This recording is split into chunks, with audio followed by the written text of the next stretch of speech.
दोस्तों बहुत बहुत स्वागत करता हूं आप सभी का। देश के गृह मंत्री ने एक बार फिर से लोकतंत्र की मर्यादा, संसद की गरिमा को तार तार कर दिया है। देश के गृह मंत्री ने एक बार फिर से भरे संसद में गाली दे दी। असंसदीय भाषा का, शब्दों का प्रयोग किया गया। जब गृह मंत्री अपने ही जाल में फंस गए तो फिर वो संसद के नियमों का हवाला देने लगे। किस तरीके से शाह का इस समय विरोध हो रहा है वो सारी तस्वीरें दोस्तों मैं आपको दिखाऊंगा। लेकिन इस समय की सबसे बड़ी खबर मैं आपको बताना चाहता हूं। रातों रात जम्मू कश्मीर के पूर्व सीएम फारूक अब्दुल्ला को गोली मार दी गई। जी हाँ दोस्तों, ये सबसे बड़ी और ताज़ा खबर है। सरेआम दिन दहाड़े जब वो एक कार्यक्रम में शामिल होने पहुंचे थे, आरोपी ने फिल्मी अंदाज में भरे महफिल में पूर्व सीएम फारूक अब्दुल्ला, जो कि मौजूदा मुख्यमंत्री उमर अब्दुल्ला के पिताजी हैं, उनको गोली मारी गई है और इसका वीडियो भी अब सामने आ चुका है। बिना देर के दोस्तों आप ये ताज़ा तस्वीरें देखिए। ये तस्वीरें सामने आ चुकी हैं। अब्दुल्ला पर, फारूक अब्दुल्ला पर किस तरीके से फायरिंग हुई। वीडियो में हमलावर उनके पीछे से आया और पिस्टल उनसे सटाकर फायरिंग कर दी। सुरक्षाकर्मी हालांकि तुरंत एक्टिव हुए तो उन्हें गोली नहीं लगी, जान बच गई है। फायर करने वाले आरोपी का नाम कमल सिंह बताया जा रहा है। सोचिए जम्मू कश्मीर की कानून व्यवस्था का क्या हाल है इस समय।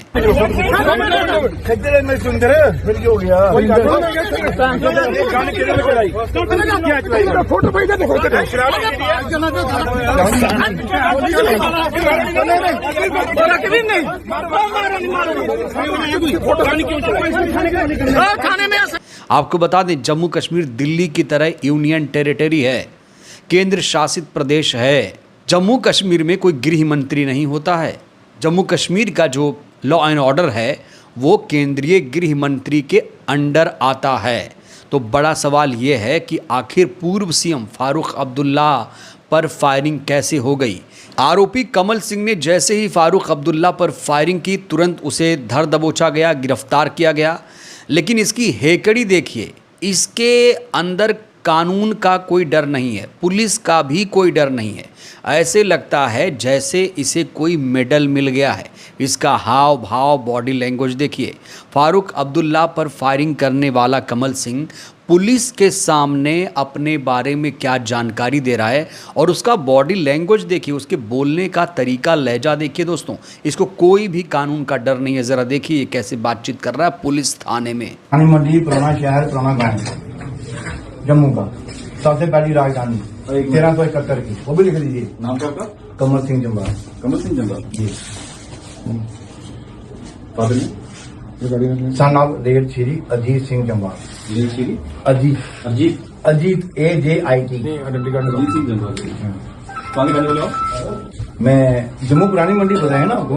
तो यहाँ पर कमल सिंह ने हत्या की कोशिश की है, हत्या की कोशिश की है। और अगर सिक्योरिटी टाइट नहीं होती, अगर सिक्योरिटी एक्टिव नहीं होती तो फारूक अब्दुल्ला साहब की जान भी चली जाती। पूरे फिल्मी अंदाज में आरोपी कमल सिंह ने फायरिंग की है। बड़ा सवाल यह है कि कमल सिंह को क्या सज़ा मिलनी चाहिए, क्या सज़ा मिलेगी या नहीं मिलेगी, ये भी बड़ा सवाल है। कहा जा रहा है कि जो जम्मू कश्मीर का प्रशासन है वो केंद्रीय गृह मंत्रालय के अंडर आता है। ऐसे में बहुत कम चांस है कि कमल सिंह जैसे लोगों को सख्त सज़ा मिले। वैसे सज़ा तो बहुत सख्त मिलनी चाहिए जिससे आने वाले भविष्य में कोई किसी पर फायरिंग करने से पहले 100 बार सोचे। अब बात करते हैं केंद्रीय गृह मंत्री की।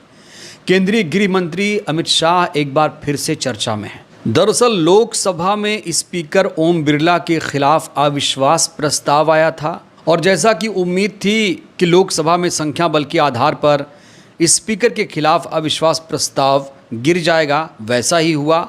ओम बिरला आज फिर से स्पीकर आसन पर नजर आएंगे।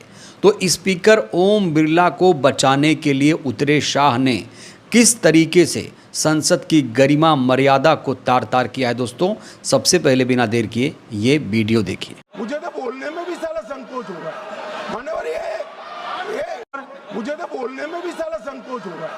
मान्यवर ये तो यहाँ गृह मंत्री शाह गाली दे रहे हैं, संसद में गाली दे रहे हैं। माफ़ी भी नहीं मांगी गई कि मुझसे गलती हो गई, मुझे माफ़ कर दीजिए। इस हिस्से को हटाया भी नहीं गया और ऐसा पहली बार नहीं हुआ कि सदन में शाह ने इस तरह का आचरण व्यवहार दिखाया है। इससे पहले दिसंबर 2025 में भी ये ऐसा कृत्य कर चुके हैं। तो मैंने सोचा साला मुझे तो बोलने में भी साला संकोच हो रहा है। बार बार ऐसा कृत्य कर रहे हैं। क्यों ऐसा कर रहे हैं? क्योंकि लोकसभा का स्पीकर इनको टोकता नहीं है, खुली छूट देता है। और बिरला जैसे स्पीकर तो बिरले ही हैं जो विपक्ष के नेताओं को बोलने नहीं देते हैं और सत्ता पक्ष के सांसदों को खुली छूट दे देते हैं, चाहे भले ही भरे सदन में असंसदीय भाषा का इस्तेमाल हो। जब भी कोई सांसद सदन में असंसदीय भाषा का प्रयोग करता है तो उसे अपनी टिप्पणी वापस लेने या उसे रिकॉर्ड से हटाने का आदेश दिया जाता है, लेकिन यहाँ पर ऐसा कुछ भी नहीं हुआ। शाह को खुली छूट दी गई। कायदे से गृह मंत्री को अपने इस कृत्य के लिए माफ़ी मांगनी चाहिए, लेकिन माफ़ी तो दूर, ऊपर से ये संसद में बोलने का नियम सिखा रहे थे, बता रहे थे कि यहाँ पर कैसे बातचीत करनी चाहिए। ये कोई मेला नहीं है, यहाँ पर बोलने का एक नियम होता है। यकीन नहीं हो रहा है? ज़रा देख लीजिए। मान्यवर हमारा जो स्पिरिट है और जो इस सदन का एक प्रकार से इतिहास भी है, सदन आपसी विश्वास से चलता है। पक्ष और विपक्ष दोनों के लिए सदन के स्पीकर जो होते हैं वो कस्टोडियन होते हैं, मगर उनको लोकसभा कैसे चलानी, इसीलिए इसी लोकसभा ने कुछ नियम बनाए हैं। हम हमारे अधिकार के लिए बात कर सकते हैं, हम भी कर सकते हैं, विपक्ष के मित्र भी कर सकते हैं, मगर ये सदन कोई मेला नहीं है। सदन के अंदर सदन के चलाने के नियमों के अनुसार खड़ा होकर बोलना पड़ता है। मानिए जो सदन के नियम परमिट नहीं करते हैं उस हिसाब से बोलने का किसी को अधिकार नहीं है, कोई भी हो इसको अधिकार नहीं है। तो जो पार्टी खुद को चाल चरित्र और चेहरे वाली पार्टी मानती है, खुद को संस्कारी पार्टी मानती है, अगर उसके बड़े नेता इस तरह का आचरण रखेंगे तो आपको क्या लगता है छोटे भैया नेता कैसा व्यवहार करेंगे? रविशंकर प्रसाद ने भी कुछ ऐसा ही कहा है संसद में। यकीन नहीं हो रहा है? जरा इनकी भी हरकत देख लीजिए, संसद में ये कैसा व्यवहार करते हैं। चिढ़ गया ना, चिढ़ गया। अब मैं चिढ़ा रहा था। पाउडर है, पाउडर में दम है। संसद में सांसदों का जिस तरीके का आचरण है, व्यवहार है, उसको लेकर डिम्पल यादव ने, जो कि समाजवादी पार्टी की सांसद हैं, उत्तर प्रदेश के पूर्व सीएम अखिलेश यादव की पत्नी हैं, उन्होंने तीखी प्रतिक्रिया दी है। सुनिए। जो ये भाषण और जितनी स्पीचेस हुई हैं ये इसीलिए स्पीकर के ऊपर हुई थी, लेकिन देखने को मिला कि एलओपी के इर्द गिर्द ही पूरी स्पीचेस भारतीय जनता पार्टी की हुई है।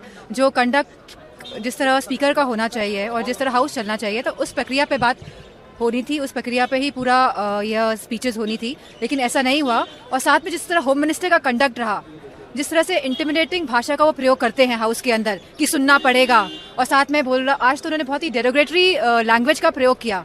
एक होम मिनिस्टर होते हुए इस तरह की डेरोगेटरी लैंग्वेज, वो भी संसद के अंदर बोलना, ये बहुत ही निंदनीय बात है। आई थिंक सो उनको अपने कंडक्ट में थोड़ा सा व्यवहार में उनको अपना सुधार लाना चाहिए। दोस्तों, आपको बता दें कि पूरे देश में इस समय गैस सिलेंडर को लेकर हाहाकार मचा हुआ है। लोग लाइनों में लगे हुए हैं, लेकिन अभी तक प्रधानमंत्री ने देश के लोगों को कोई आश्वासन नहीं दिया है कि आप लोग परेशान मत होइए, दिक्कत नहीं आएगी। इस तरह का कोई बयान सरकार की तरफ से सामने नहीं आया है। इस बीच संसद में धुरंधर सांसद संजय सिंह ने जो भाषण दिया वो काफ़ी ज़्यादा वायरल हो रहा है। संजय सिंह ने इस सरकार को पूरी तरीके से बेनकाब कर दिया है। सुनिए। मान्यवर, बात करते हैं ग्रामीण विकास की। आप बात कर रहे हैं उज्ज्वला स्कीम के तहत 8 से 10 करोड़ सिलेंडर गांव में आपने बांटे हैं और 10 से 11 करोड़ सिलेंडर के कनेक्शन लोगों ने अपने आप से लिए हैं। 21 करोड़ सिलेंडर के कनेक्शन गांवों में हैं। मैं आपके माध्यम से इस सरकार से पूछना चाहता हूं, मध्य एशिया के अंदर जो युद्ध चल रहा है इजराइल और अमेरिका और ईरान के बीच में, आप क्यों इजराइल की चमचागिरी में खड़े हो गए, जिसके कारण से हिंदुस्तान को आज गैस का संकट भुगतना पड़ रहा है। पूरा देश लाइन में खड़ा है, गांव लाइन में खड़ा है, शहर लाइन में खड़ा है, एक एक इलाका लाइन में खड़ा है, होटल बंद बंद हो रहे हैं मान्यवर, मोरवी के अंदर गुजरात में टाइल्स की फैक्ट्रियां बंद हो रही है मान्यवर। आपने क्या हालत की है? आप राज्यों के साथ न्याय नहीं करते, आप ग्रामीण व्यवस्था के साथ न्याय नहीं करते। आपने बनारस के अंदर 4200 एकड़ जमीन वहां के किसानों की जबरन कब्जा की। 2013 का जो अधिकरण का नियम है वो नियम आपने लागू नहीं किया। वहां लाठियों से किसानों को पीट के प्रधानमंत्री के संसदीय क्षेत्र में जमीनें कब्जा करने का काम आपने किया। जो पंजाब पूरे देश का पीडीएस सिस्टम चलाता है, 50% भागीदारी पंजाब के किसानों की होती है। आपने पंजाब के रूरल डेवलपमेंट का 8000 करोड़ रुपए मार के बैठे हुए। आप बताइए क्यों आपने पंजाब का हिस्सा नहीं दिया? क्यों आप वहां के साथ सौतेला व्यवहार कर रहे हैं? बताइए इस देश को और पंजाब के लोगों को। वहां पर बाढ़ आई,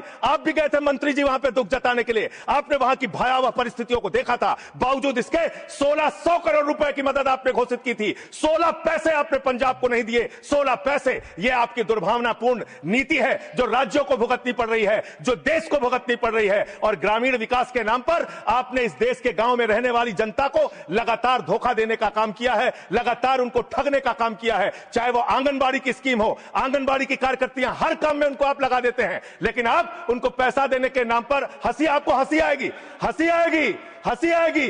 आंगनबाड़ी की योजना गांव में ही चलती है, गांव में ही चलती है, हंसी आएगी आपको। मान्यवर, मैं अंत में एक ही बात कहना चाहता हूं। मंत्री जी ने कहा भागिएगा नहीं, मैं बिल्कुल बैठ के आपकी एक एक बात को सुनूंगा मंत्री जी, ध्यान से सुनूंगा। जितनी बात मैंने कही है उसका पूरा जवाब दीजिएगा, और अगर आप जवाब नहीं दे पाएंगे तो मुझे भी उस वक्त बोलने का अवसर दीजिएगा। आप ही अकेले बोलने का अधिकार रखते हैं, ऐसा नहीं होना चाहिए। और दूसरी बात मान्यवर, दूसरी बात, इस समय भगौड़ा कौन है, ट्रंप की गुलामी कौन कर रहा है, पूरा देश देख रहा है। तो जिस तरीके से हमारे देश में ऊर्जा संकट गहरा गया है, आखिर सरकार इसका समाधान कैसे करेगी? और गृह मंत्री ने संसद में जो गाली गलौज किया, इसके लिए क्या इनके खिलाफ कार्रवाई होगी? और सबसे बड़ा सवाल, फारूक अब्दुल्ला पर फायरिंग करने वाले आरोपी को क्या सज़ा मिलेगी? दोस्तों, इन तमाम सवालों को लेकर आप लोग क्या सोचते, राय दीजिएगा। बहुत बहुत धन्यवाद।